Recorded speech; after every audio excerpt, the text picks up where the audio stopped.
concern. It was almost 5 months ago that Hurricane Helene destroyed roads and bridges in North Carolina. Now, crews have been making progress across the state. Here with an update is David Ushiyama, Western Communications Manager for the North Carolina Department of Transportation. Thank you so much for being with us this morning.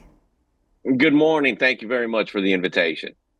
All right, after Helene, Interstate 40 was among the major roads flooded, heavily damaged, and closed to traffic for months. You have some news about a section between Tennessee and North Carolina. Yes, thank you very much. North Carolina Department of Transportation is going to open Interstate 40 into Tennessee this weekend. NCDOT has had it closed since Hurricane Helene, and crews have been essentially trying to shore up, essentially save the remaining westbound lanes, because there were 10 different sections in the final 4 miles that essentially sloughed off between 40 and 80 feet completely into the river. And overall, what is the status of repair projects for highways and roads after Helene? NCDOT has done a tremendous amount of work. The initial phase was to get in and conduct emergency repairs. The next phase was conducting temporary repairs. All of those are complete.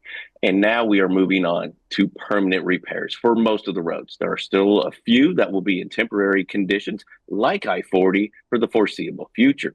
And when we say that I-40 is going to be open, it's going to be open one lane in each direction with very narrow lanes at a much lower speed limit than typical interstate standards. As a matter of fact, the lanes are only going to be 11 feet wide. Like I said, one lane in each direction, and they're going to be separated by a 9-inch curb. We anticipate delays. So we recommend that folks seriously consider taking I-26 and I-81 to continue going around to the gorge. Yeah, that's extremely helpful because people hear it's open and they're like, great, but those extra details, really important to hear from you. How about some of the local roads? Those were washed out during Helene. So how is road repair and recovery progressing in more remote and rural areas? It is progressing quite nicely. As I stated earlier, everybody has access to state maintained roads. There are private roads and bridges that are out. Those will be managed through FEMA and North Carolina Emergency Management. But as it pertains to the state road system, we are in pretty good shape. We are seeing a lot of the roads that were gravel. They're going to be paved in the coming weeks. So though they will have improvements. Each week, there is significant improvements across Western North Carolina and our transportation system. You were mentioning the bridges before. Is the restoring and repairing of those bridges? What's the timeline on that? It seems like it's going to be a little longer timeline. Well, bridges are take much longer to construct than a typical road.